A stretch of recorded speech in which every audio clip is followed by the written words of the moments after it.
So I think there's been an anti-movement towards him for some time, and then you add to that there's been criticism of his performance spreading across, I think, from the Treasury, the West Wing, elsewhere, and you end up today where Mike Waltz, who just yesterday was sitting in that rather smile-only cabinet meeting for the 100 days, Mike Waltz doing his bit too to talk up Donald Trump, how fantastic the 100 days have gone, huge grin in his face, and now finds himself on the way out. Breaking here in the US Capitol just as I come on air.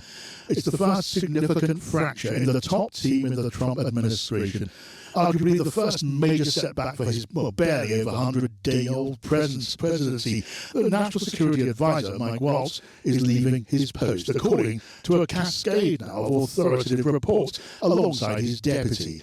Now, Waltz is, of course, the man at the centre of the scandal of secret military intelligence being shared on a social media messaging app to, among others, a national magazine editor. But the departures go wider than even that, and they touch directly on the National Security Advisor's basic competence and the disarray in what is a key and hugely sensitive Department of State. I'll have more for you on this breaking story in just a moment. So, breaking story, big breaking story. Mike Waltz on his way out the door. What's going on?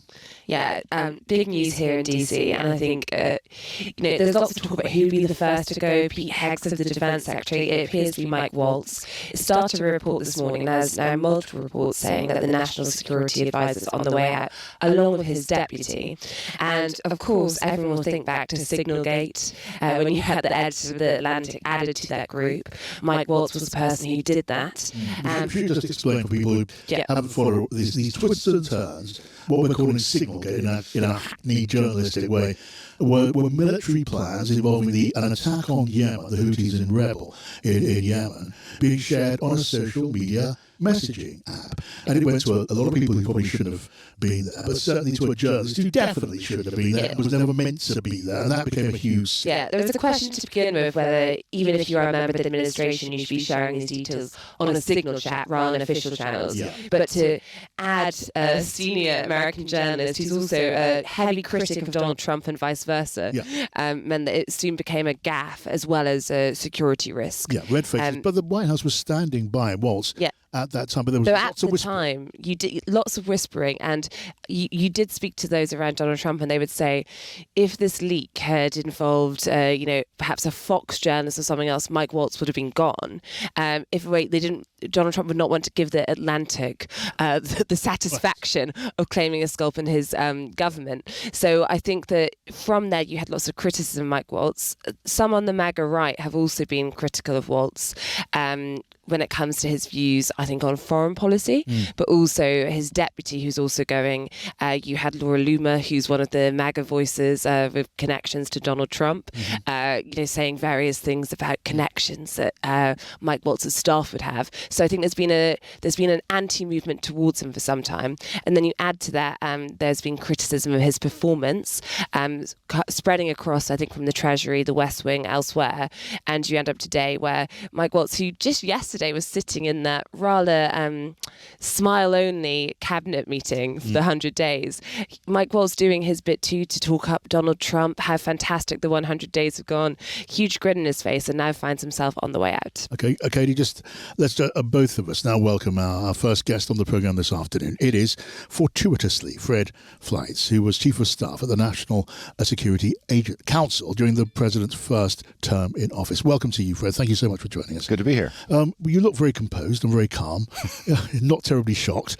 You'd be rare in that regard. A lot of people are going to be rather shocked at this disruption at the very top of the administration. Well, Mike Waltz is a friend. I'm sorry that this happened. He made some mistakes. What I was more concerned about was that a process had been set up through this secure messaging app for senior officials to conduct discussions that should have been done in person at the National Security Council or through secure video conferences. This was a mistake, and he did not recover from that mistake. An enormous mistake. And what maybe compounded, do you accept, the seriousness of this was the way that the wagons were circled around Mike Waltz afterwards with some sort of really bizarre suggestions that these weren't really secrets. They were talking about, detailed attack plans for the Houthis in Yemen. If that's not secret, I've no idea what secret is. It made it all seem worse. It compounded the problem, didn't it? Well, look, I respect a leader who has the back of his people when they make a mistake and gives them an opportunity to explain and do better. I've made mistakes in government. I've had bosses who've stood with me. There's some discussion about what exactly was in these signal chats. Were they classified? Were they sensitive? I think they were certainly sensitive. But there's an argument something's not classified until someone classifies it. Yes. But in any event, this shouldn't have Fred, happened. Isn't that? I don't want to relitigate that whole story now, but isn't that rather hair-splitting? Because if you put out there on a messaging app details of the timing and the nature of an aerial bombardment, well, easy for the other side, the target, to find out what's going on. They could prepare to meet and repel and counterattack American forces. This is a process where senior officials were communicating that began in the Biden administration. Biden administration shouldn't have done it. This administration shouldn't have done it. If I was in the government, I would have refused to have discussed with senior officials this type of material on Signal. I wouldn't have been able to. They couldn't order me to do it. I just wouldn't have done it. Yeah. Look, I mean, what do I know? I've only been here about 15 minutes, but I do know Westminster pretty well. And if anything approaching this had happened at Westminster involving a senior minister and this sensitivity of information, Fred, they'd have been out on their ear in seconds flat. And Katie, you can bear with me on that. Now, there's a lot to talk about when it comes to where we go from here, Casey. Talk of the succession. That's going to be so important in such a sensitive department. What can we say at this point? So there are a few names doing the rounds, but of course, nothing is very clear yet. Steve Witkoff is being touted as a possible replacement, of course.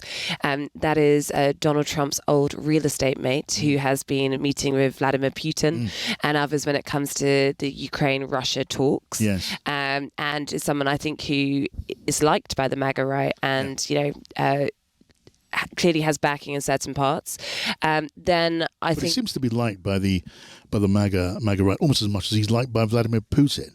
And when he was in the Kremlin just the other day, on Reisart, he came out saying he was awestruck by being in the Kremlin. Is that exactly the kind of tone you want from a national security advisor? Well, it depends who's hiring them, of course. But I think there is an interesting distinction to make here, which is Mike Waltz, I think, is seen as fairly hawkish on certain issues.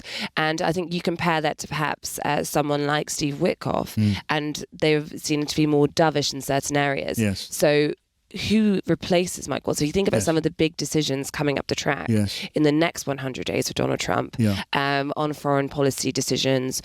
What do you do about Iran and others? This is going to really perhaps give us a flavour of where Donald Trump is sitting. Okay, one last word on this before we move on.